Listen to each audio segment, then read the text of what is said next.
Hey, it's Matt with Mystical Mountains, and I've been getting requests on my latest video when I was hunting on what I was using, what gear I used, what rifle I took.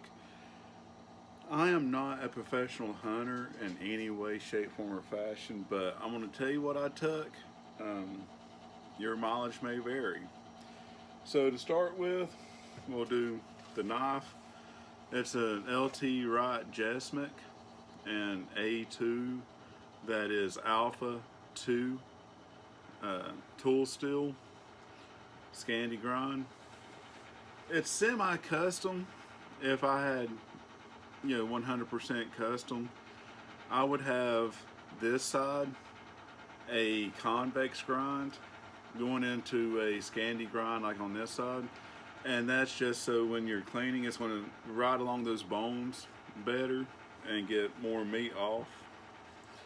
And the leather sheath, that's the knife I took. The binoculars I took was Tasco. I believe these are 10 by 25. I did get another set because for some reason these were cloudy and I wiped them off. Didn't help it, but so I did end up replacing these, but these are the ones I took. They're 10 by 25. Okay.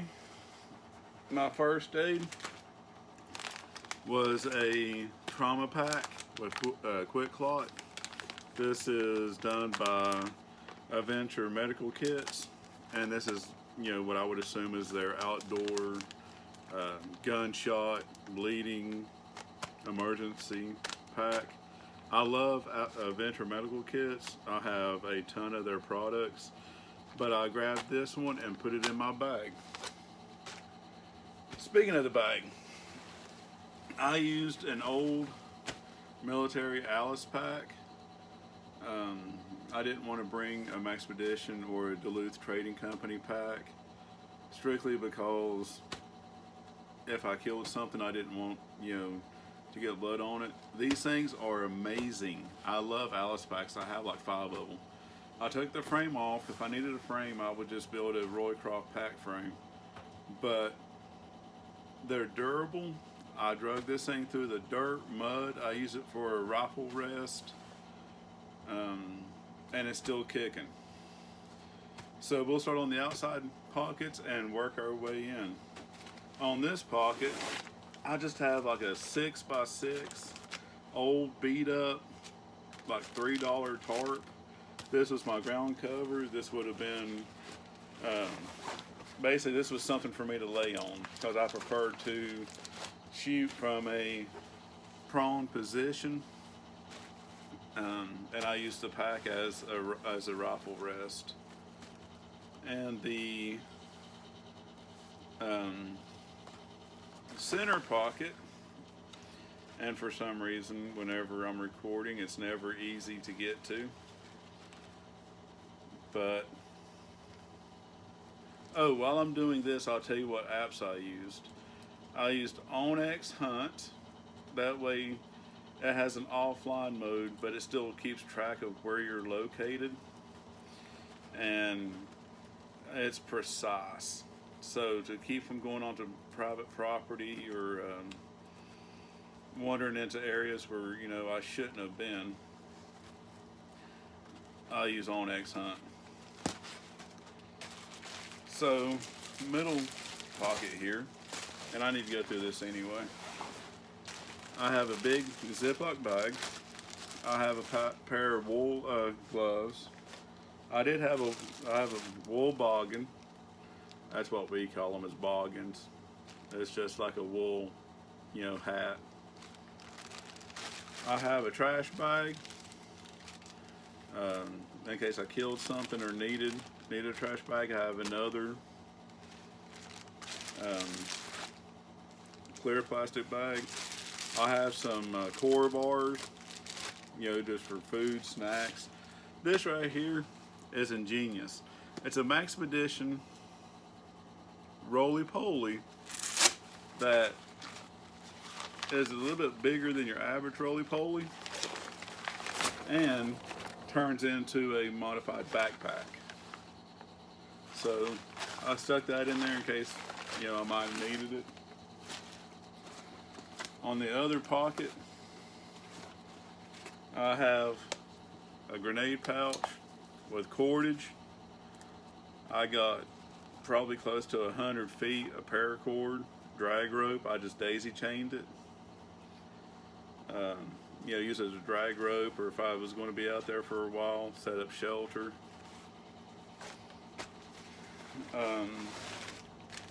I have a Ziploc bag with my phone cable and a solar charger.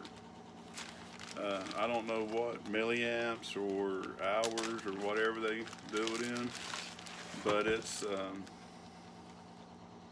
solar charger model P1, capacity 24,000 milliamp hours.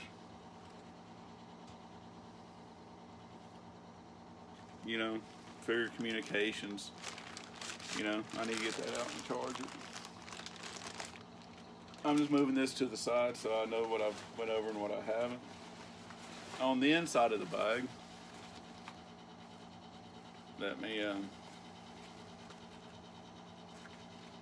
I tied a big knot in it. Hold on 1 second.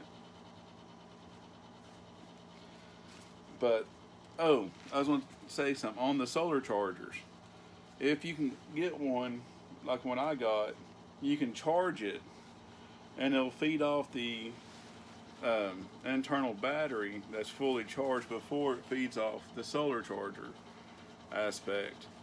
I like that. That way I know if it's, if I need it and it's, say nighttime or overcast, I have a battery that I can hook to and kind of, it'll charge the phone anyway. Your mileage may vary on, like I said, on whatever you carry. If it works for you, go for it. This is just what I grabbed to take with me.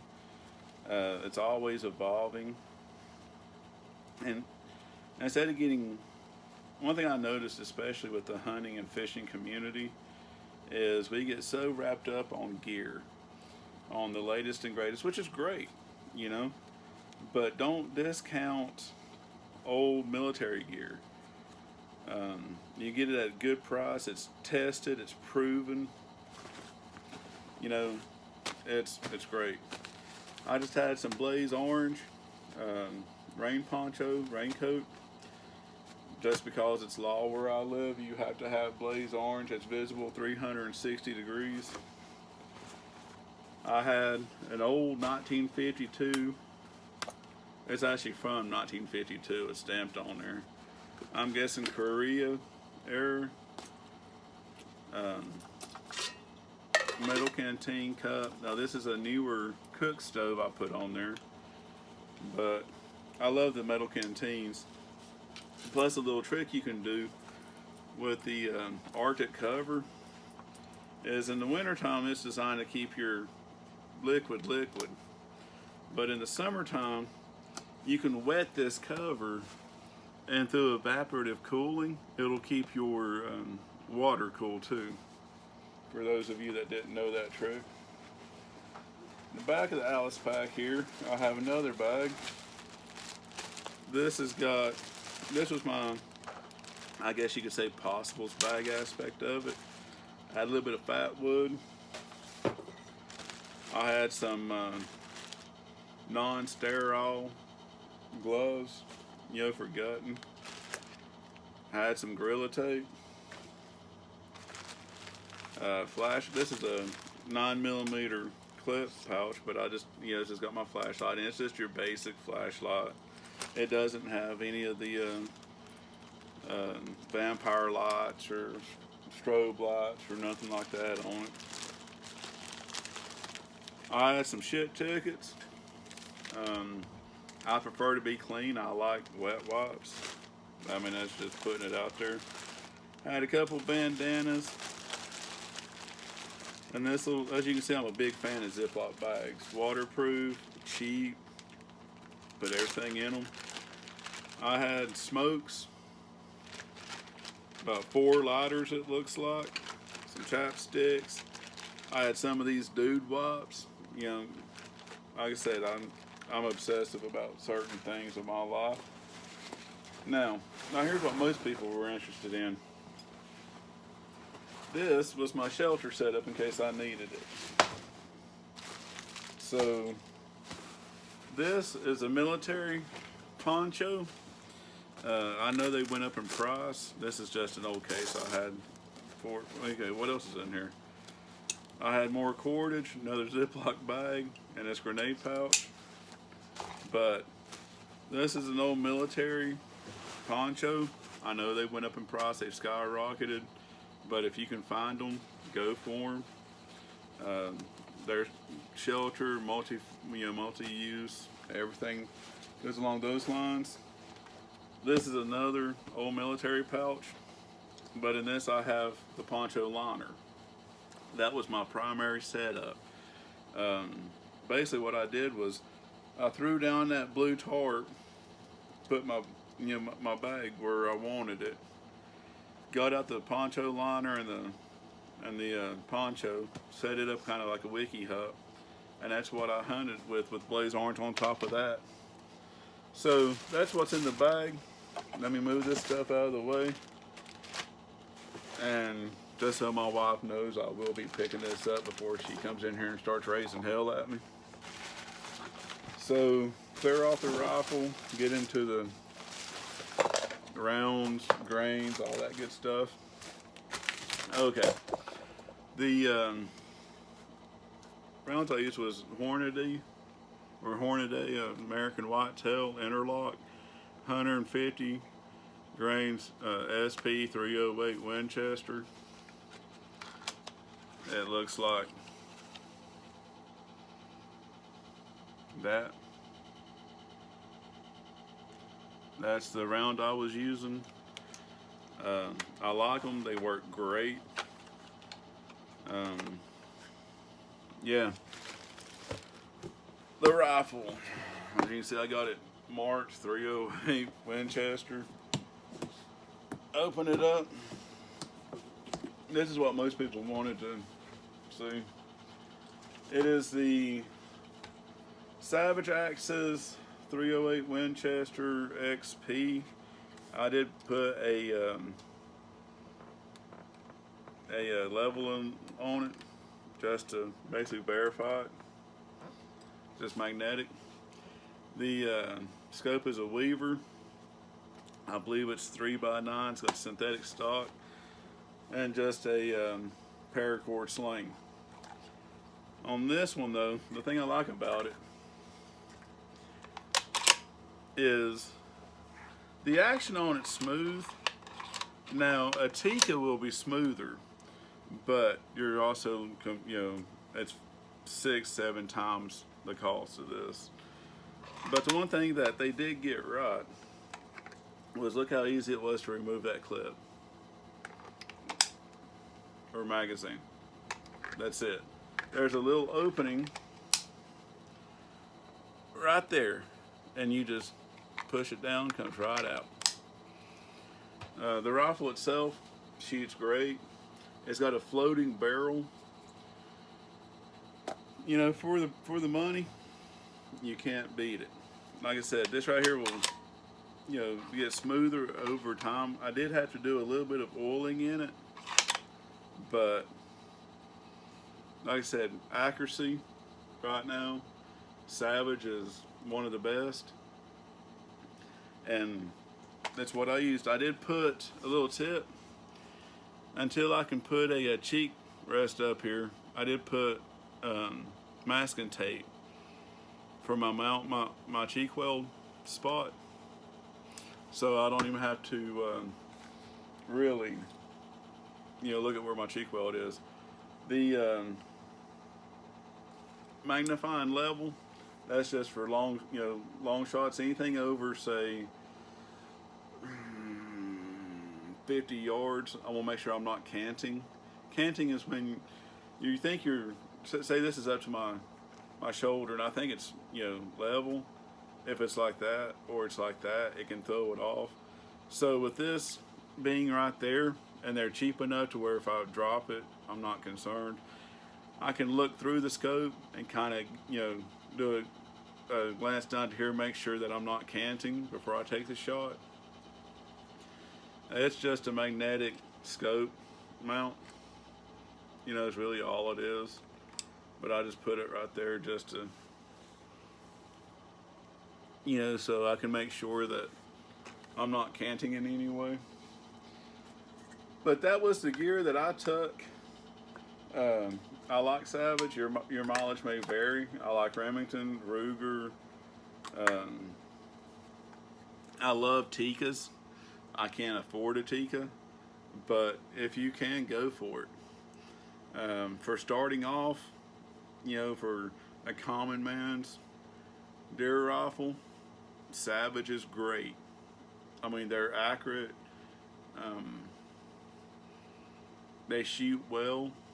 The barrel twist is 1 in 10 in this, in case you're interested. And the kick, believe it or not, is hardly at all. My brother-in-law shot it, sighted it in. Speaking of which, he is a God among men. We're sighting this in, and he's coming up with MOAs, MRADs, mill adjustments like it's nothing. He's like, oh, it's this far to the left at so many mills, one way, and I'm like, man, do you, man. But that's what I took. I hope that this answers your questions. I hope it gives you some ideals, and you get out there and you try it. Yeah. I mean, right now I'm just going to start rambling. So if you have any questions, comments, put them down below. I'll come back to you and answer. I want to start doing more gear reviews, more bag reviews, more ways to do things, tracking, trapping, primitive, modern, all that other good stuff. So stay tuned, and remember, I love you. Get outside and be kind to one another. Thank you. Now my remote.